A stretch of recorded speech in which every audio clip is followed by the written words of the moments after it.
So apparently, Funimation has canceled interspecies reviewers off of its platform.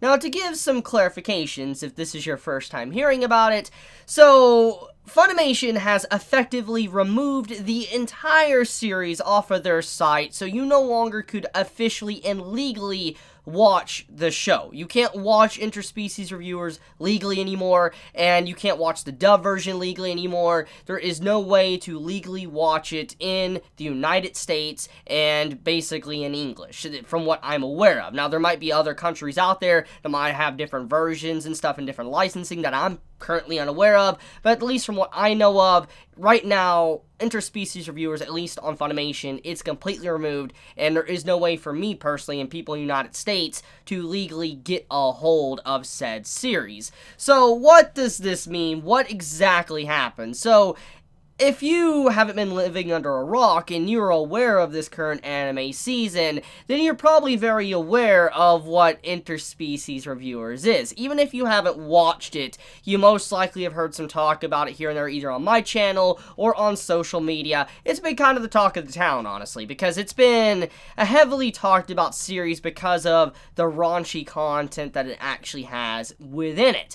So obviously, it's kind of a no-brainer why Funimation got rid of the show off their platform. Honestly, what shocks me the most, I think many the most, is that why did they even add it on in the first place? Because I don't think necessarily many are really surprised it's not allowed or Funimation removed it. They're more of like, why add it in the first place? That's at the very least the question I and some others have been asking as well. Why did you add it if you're just going to remove it? And there's a lot of things I want to talk about when it comes to this subject, and many have been debating as well throughout the entirety of the day when this news broke early this morning. Even I pitched in on social media.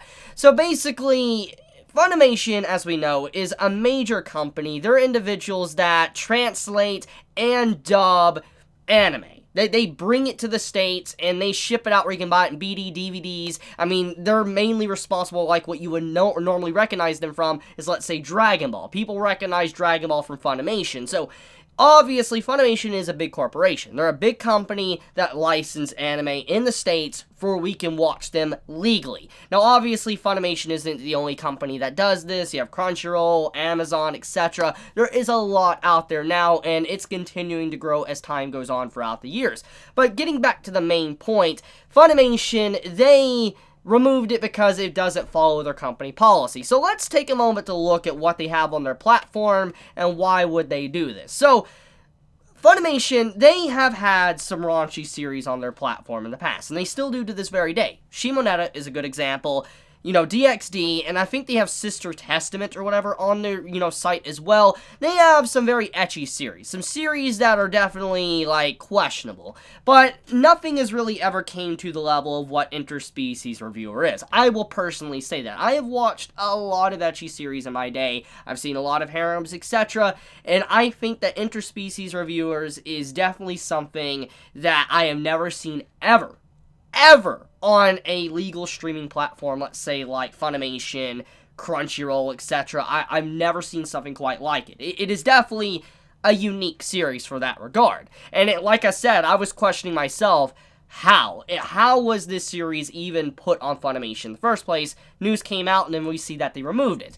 So, obviously, this is probably the most shocking or ecchi series that they've ever handled, and it's pretty much pushing the limits, so it's removed. And here's the thing, this pretty much exposes Funimation for some really awful practices when you really take a moment to consider what they did by removing said series. So, as I've already talked about, they're a company.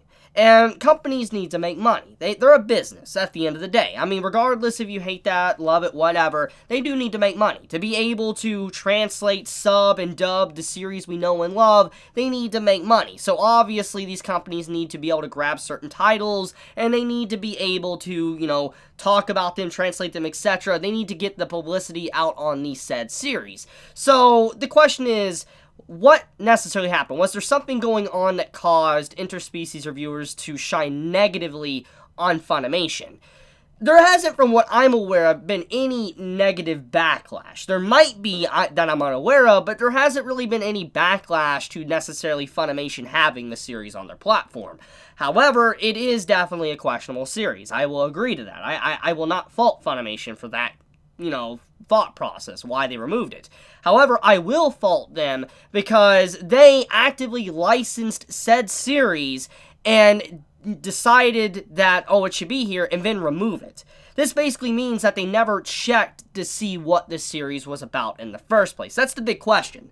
You're telling me that Funimation, when they decided to license interspecies reviewers, they never, ever cross-checked to see what it's about. Even I, someone that has never read the series or watched the series before the anime came out, knew kind of what it was about, because it was in local bookstores, manga stores, etc. for a long time to pick up. I saw it so many times walking in, just advertised. So it is definitely not something that the common people can see, especially if you're in the industry selling manga or working with manga creators, etc., and making anime or, dubbing anime, translating anime. You're going to be aware of some of the, anime that's coming out. And for Funimation not to be aware of the product that they licensed is a big question mark. That really makes me wonder how they normally do their practices with the anime they pick up. So let's think about that. If we're taking it at this at face value and basically saying that they picked up this series without even knowing what it was, that basically means that Funimation was trying to snatch anything they possibly could from other competitors, let's say like Crunchyroll, Amazon, Netflix, Hulu, maybe one day Disney. They're trying to snatch as many as they possibly can, which goes into the earlier argument they're a corporation. They're a company, so they need to make money. I don't fault that necessarily. But at the same time, with them having so many people on hand to be able to look at said series they're licensing, they should know what product they're going to be licensing / advertising. It's kind of like sponsorships on YouTube. Like, when a company comes up to a YouTuber, it's like, hey, you want to sponsor our product? And if someone was to come up to me, it's like, hey, you want to sponsor our garden supplies? I would look at them like, I don't think I'm the right fit for that. Because I am an anime channel / manga channel. I have nothing to do with gardening. Maybe there's some anime that's about gardening, but overall, I don't think, let's say, advertising or licensing or whatever, anything to do with gardening would fit with my said channel. That's the point I'm getting at is that you would think Funimation being a big company, they would look at the series when they're licensing it and then not be like, oh, like be blindsided by what it really is when it starts to gain traction. And obviously, interspecies reviewers has been doing really well. It actually really has been doing well. It's been doing really good, for obvious reasons. So it's just like, wow, Funimation, you literally snatched series, removed the dubbing rights, you also got the licensing rights. We don't really know how the contract has been made with said series, so we don't really know how long this series is going to be in limbo in the United States until maybe another company can grab it. So yeah, that's a big other question.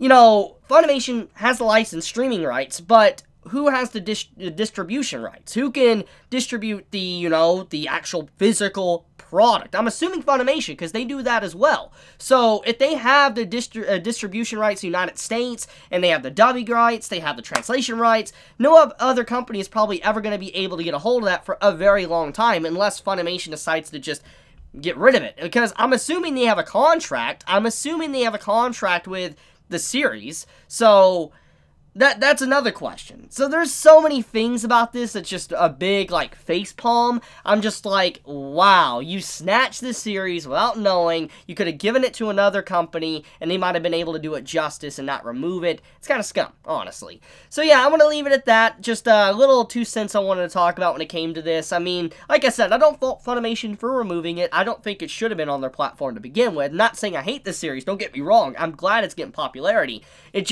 It didn't really fit the Funimation standard. Definitely if you see everything they already had before. So, yeah, I know why it's removed. Why add it in the first place? So anyways, I'll leave it at that. I love you guys. You have a wonderful day or night wherever you live. If you enjoy my content, please subscribe. And if you like this video, please leave a like. And if you want to get notified for whenever I upload a video, please click the bell icon down below. And with that, Chibi out.